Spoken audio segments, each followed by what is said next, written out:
I remember when I was a lot younger than I am now. I have to be maybe in the 6th grade, 7th grade. That's around the time you start smelling yourself, right? I was supposed to catch the bus home from school, but every day, and I would show up at home a certain time, my father would be waiting for me. The same time, like clockwork. Same time. But for about a week and a half straight, I came past that time. And my father questioned me, why why you been showing up home late? You know, what's going on, son? And I told him, well, the bus been leaving early. That's what I told them. The bus been leaving early. They been leaving me. They don't wait on me. I came up with some script like any 12, 13-year-old would do.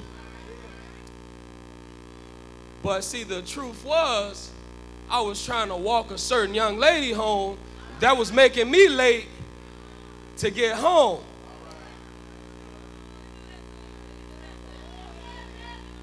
See, so with my father being a more experienced or seasoned, seasoned is the word I'm looking for. Him being a more seasoned canine, he could pick up onto my canine.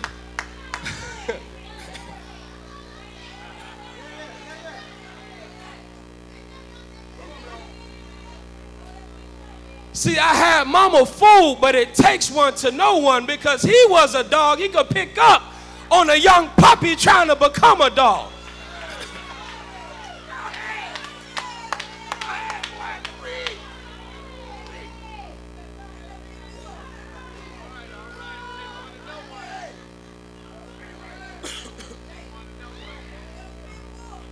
It takes one to know one. See, it's the same way at the workplace. When you first come in, everybody tries their best to go by the book. But as the time goes by, the more comfortable you get, the more you start to slack off. So now you have a few years in, and comes a new employee, and they start to take extended lunches. They start to, dip off and disappear. Someone else may not know what's going on, but because you've been there for a while, it takes one to know one. The same way in the church. Someone will try and expose someone else's sin when they got their own sin, the same sin. You know they sinning because it takes one to know one.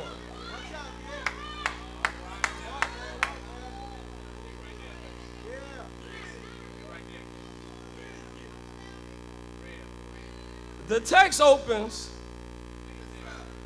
with Paul.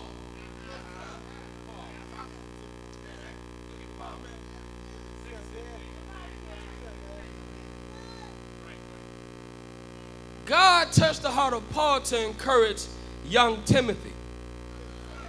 See, what Paul had to tell Timothy is, I'm chief of sinners.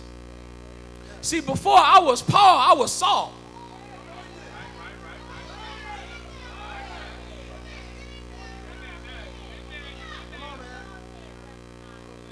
See,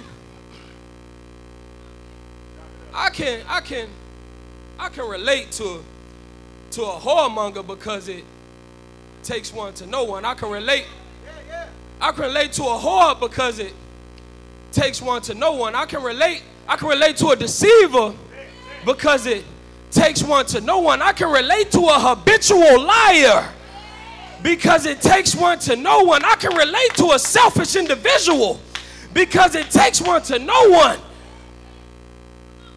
I can relate to one with an evil spirit because it takes one to know one.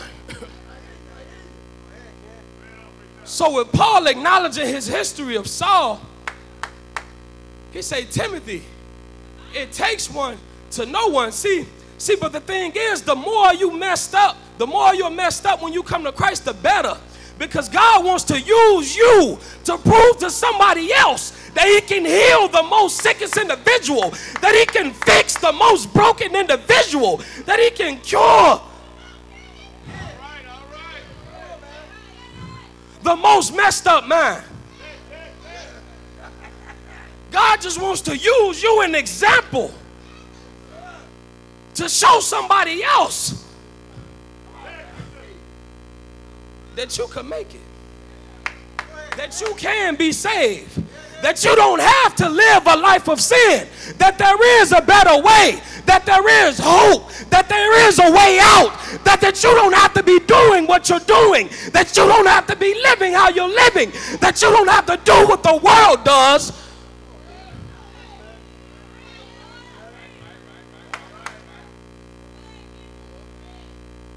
See, Paul had to encourage Timothy. Timothy was a young pastor. See, just like some of us, we're young in Christ. We need some encouragement. That's why I love my pastor. God bless him.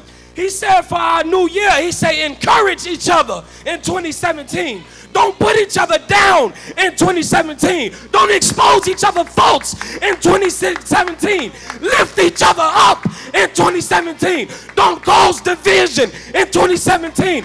Bring unity in 2017.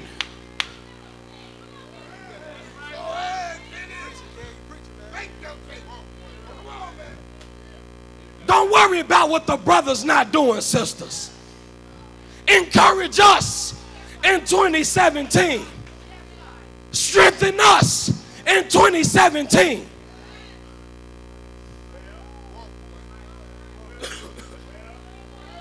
Timothy was going through some things at his church. Timothy had Sunday school teachers said they've been teaching Sunday school long before he was preaching. He had Bible class teachers saying that they've been teaching Bible class since he was in diapers.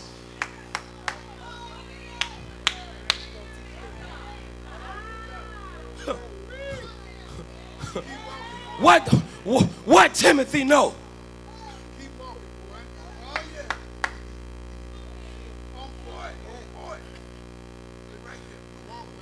Yeah, Kiara, there's going to be some choir members say they've been directing the choir long before you've been VP.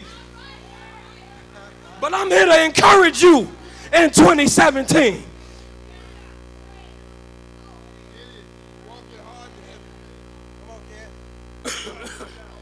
He had associate ministers saying they've been preaching long before he knew the gospel. Timothy had associate ministers calling themselves to pastoralship. But God did not say so. God put Timothy in that position, and he touched Paul to encourage Timothy.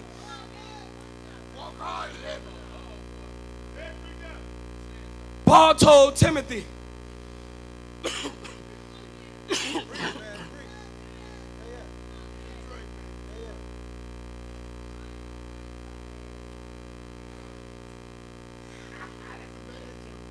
told Timothy,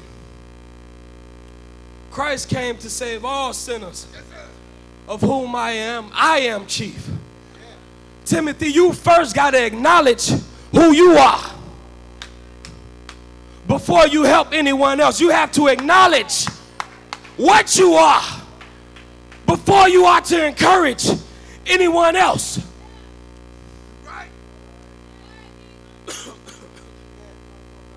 Because see, these people who are coming up against you, you cannot make them, you cannot let them make you like them.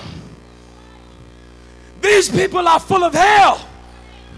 Timothy, as thy leader, you are to represent holiness. You are to carry yourself in holiness. The same way we are today, we are to carry ourselves In holiness, we are to be an example of the believers. Not an example of those out in the world, but an example of Christ saved Christians.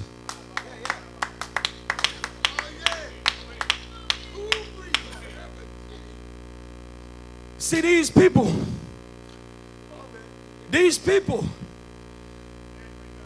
they'll do wrong just to make you do wrong. They'll mistreat you just to get you to do wrong. See, and the thing so sadistic about it, they'll get to your children. They'll mistreat your child. They'll mistreat your mother just to get you to act a fool. And when you act a fool, they won't mention what they did. They'll mention that you.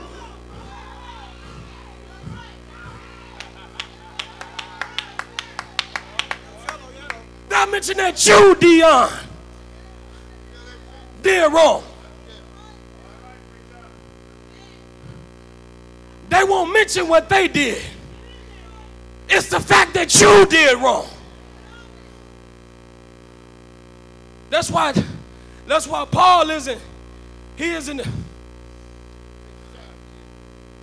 that's why Paul's addressing Timothy. Because it starts with you. It don't start with me, Paul. It starts with you. It don't start with Alan. It starts with me. This is personal. It starts with you. They just want to make you like them. That's why church is so important. Because we need a reminder on Tuesday. We need a reminder on Wednesday. We need a reminder in choir rehearsal. We need a reminder on Friday. Because the fact is, we get caught up in somebody else when it starts with us. Excuse me.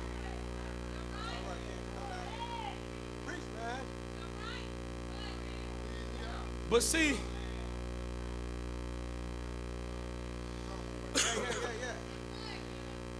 Paul then says, howbeit for this cause I obtain mercy, that in me first,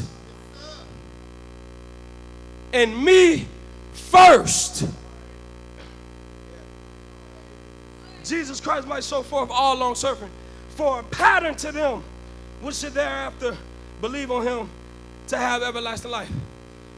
This goes into our pastor's sermon a couple weeks ago when he said you got to first learn and then speak. He said it's all confirmation. See, that's the way God works. It all ties in. He gave me this message. I didn't even think until just now that it goes into his message a couple weeks ago.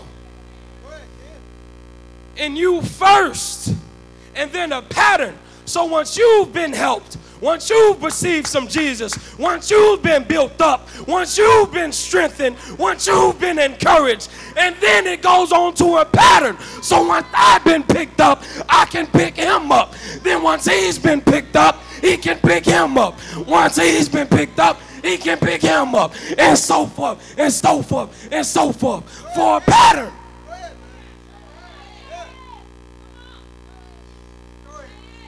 And it don't just stop at 2625. It goes on across the street. It goes forth down the street. It goes forth around the corner. It goes forth to your block, to your block, to your block. Jesus said to the ends of the earth.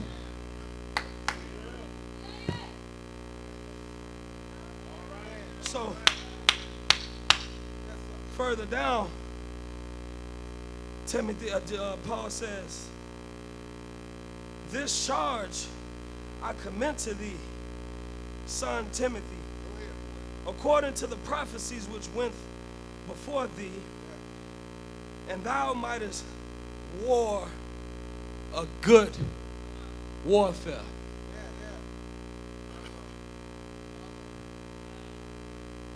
If God did not touch Paul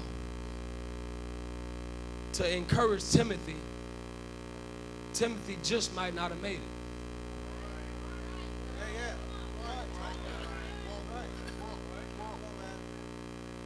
If God did not touch Pastor Larry L. Branch concerning this body,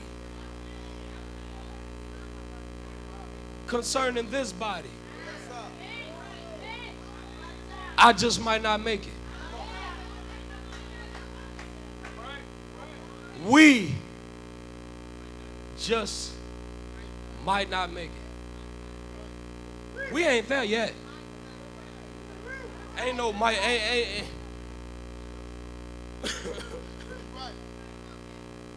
We just might not make it.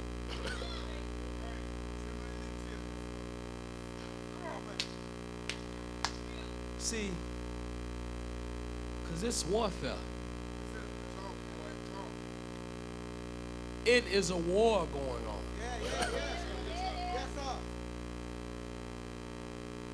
Somewhere in the Bible, God said, we're at war against principalities, wickedness, and high places. Which means that it's not necessarily the person that you're at war with.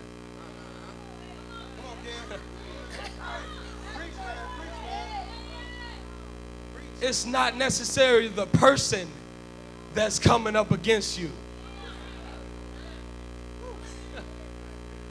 It's not necessarily the person that's attacking you. It's not necessarily the person that's plotting on you. It's not necessarily the person that's talking to everybody else about you to get them not to like you. It's not necessarily the person. It's what's in the person. Because Timothy, the same thing that's in you, that's in them, gets inside of you. That's why I charge you on today. I charge you because you got to acknowledge that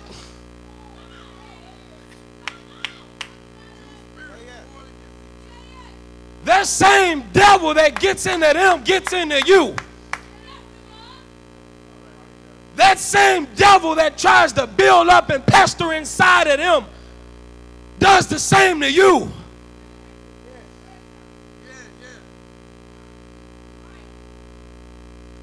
Put on a good warfare. I'm not encouraging you so you could throw in a towel.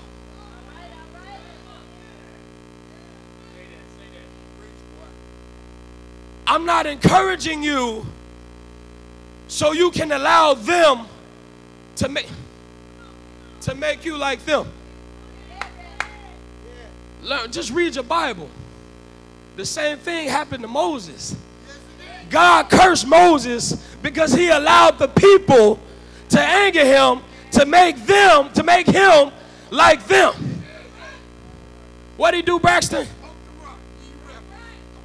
O ye rebels.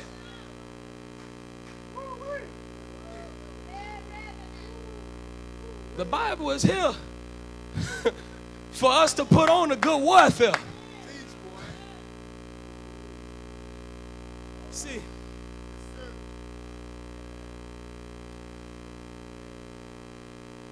Timothy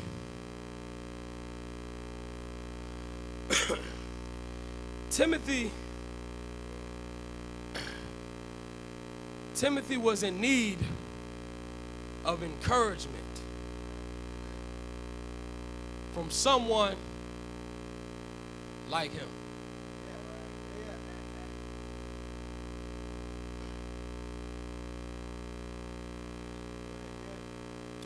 Timothy needed a reminder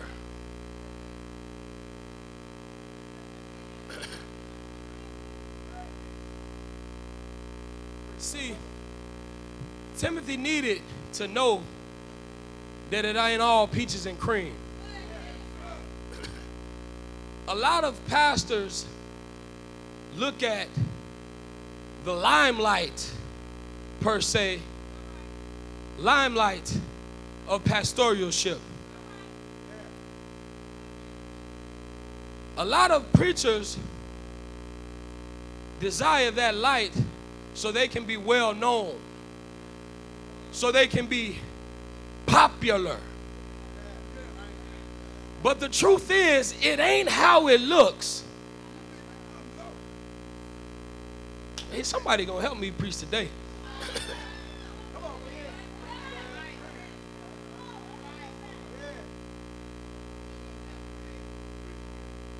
If anything, it is a more difficult position to be a pastor. That's why we need to pray for our pastor, because not only does he have to deal with our issues, but he has his own. So times when we contact him because we're down in spirit, he just may be down in spirit when we contact him when we're down. So that's why he needs more prayer. God bless his soul, because not a time have I come to him and he's shown me his spirit. And I know that at least one time I've came to him and he was down and out, but he did not show it. I know, because the same things that troubles me troubles him. The same issues we have with our families, he has with his. The same pressures that we have in our life, he has with his. That's why he is in need of more encouragement.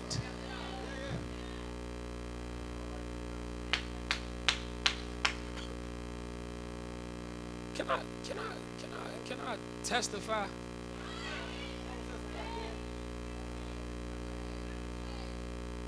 I have to testify. The more, I thank God, first of all. But the more I stick around my pastor, the more I appreciate him, and I feel like I should do a lot more than I do for him. I say this because I'm so grateful to God that he placed this man upon this church.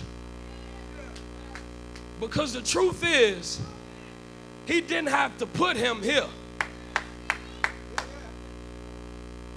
He could have put him anywhere else, but I thank God that he put him here. And to go a little deeper into that, God could have put him here, but he didn't have to touch him the way that he touches him. Our pastor is a man that promotes growth for everyone.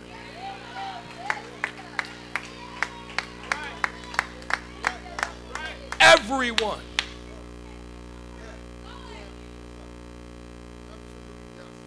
Just look at the example. Our babies are out at another church on the outing worshiping the Lord. Where they do that at?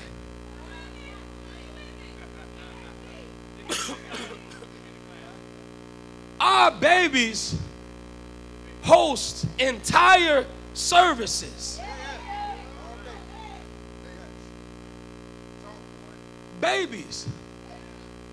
Our children, 1 and 2 years old, open up devotion.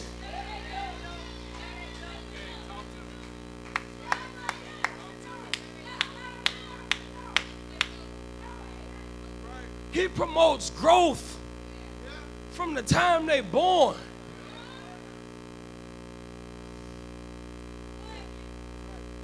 Where they do that at?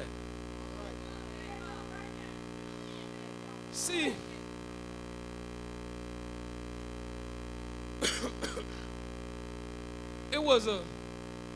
he uses, as soon as you come in the door as a member, he encouraged you to come and be active,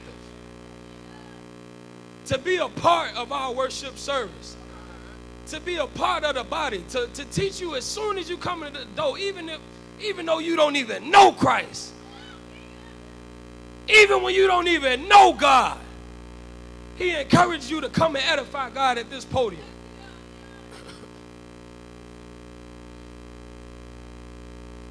Some pastors,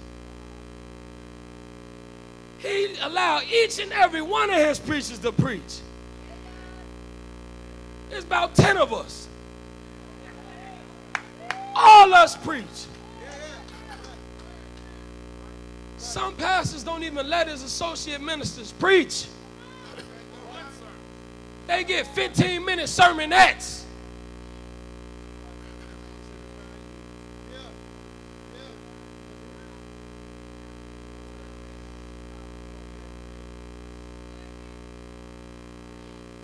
And I say this not giving glory to my pastor, but to respect him and honor him, because it's not him, it's the God in him. And I thank God that he dwells within him. But that's my testimony. Back to Paul and Timothy.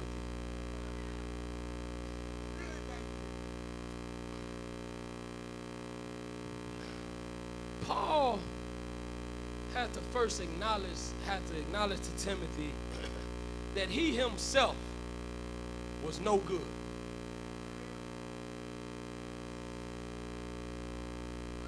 He had to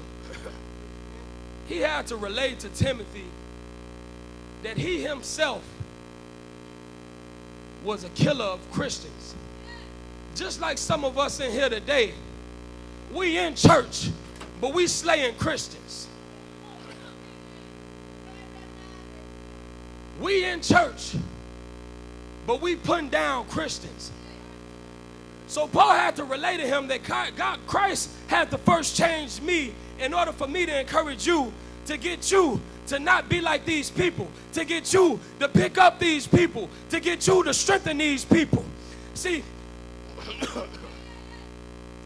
because the same way that God is using you, Timothy, the same way that God is using you today, he's using you to spread the good news. He's using you to spread the gospel. He's using you to reach those that couldn't be reached. He's using you that teach those that thought they couldn't be taught. He's using you to encourage those in need of encouragement. He's using you to lift them up the same way.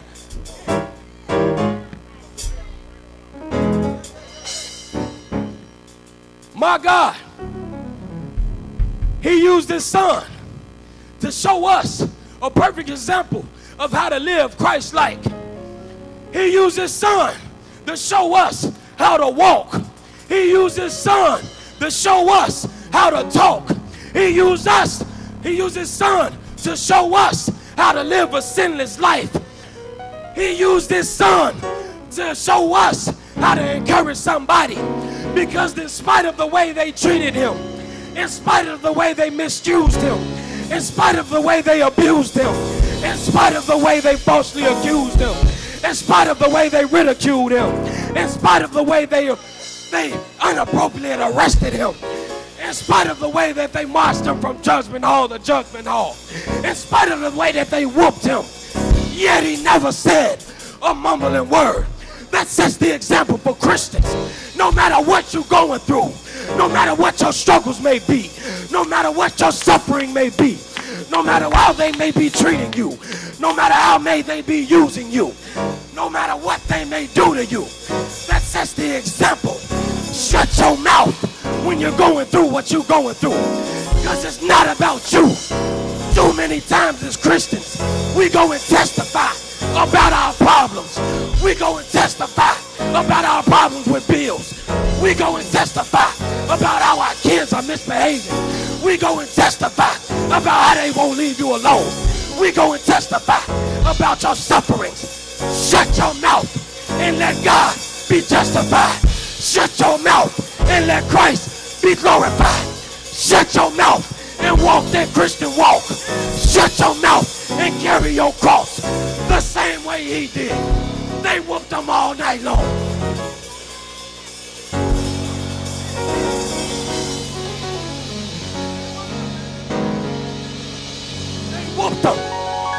They whooped them all night long. So that little emotional stuff that you're going through is nothing compared to what Christ went through for you. That ain't treating you. It's nothing compared to what Christ went through for you. Trouble with financial stuff is nothing compared to what Christ went through for you. How your husband may not be treating you right is nothing compared to what Christ went through for you. So after they beat him, they pissed him in his side, and he hung on the cross, and he died. He died. He died. And he stayed in the grave all Friday night. He stayed in the grave all Saturday night. But early Sunday morning, that's when he spoke up. He said, all power in heaven and earth belong to me. So when you going through it, you just go through it. And when God delivers you, you can say, God has given me the power to overcome my situation. God has given me the power to overcome my trials. God has given me the power to overcome them evil people. God has given me the power to overcome them mistreating me. God has given me the power to overcome them misusing me. God has given me the power.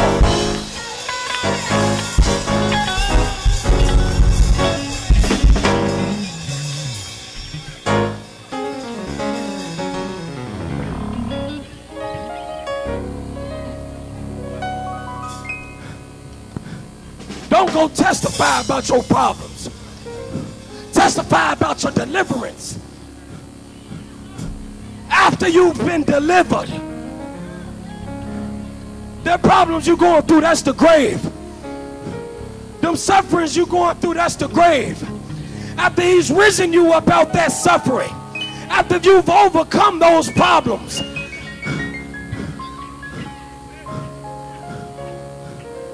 then glorify what God has done for you. Then you speak up. I was in the grave. What Christians say, I was messed up. I was dirty. You're looking at a miracle.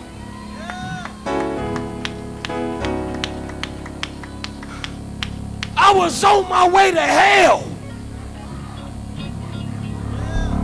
But God,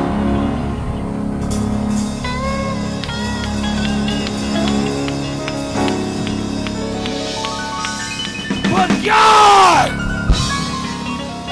has picked me up out that grave. Now that he's brought you out, now you can help somebody else. Now that he's brought you through some things, now you can identify with somebody that's going through some things. Because it takes one to know one.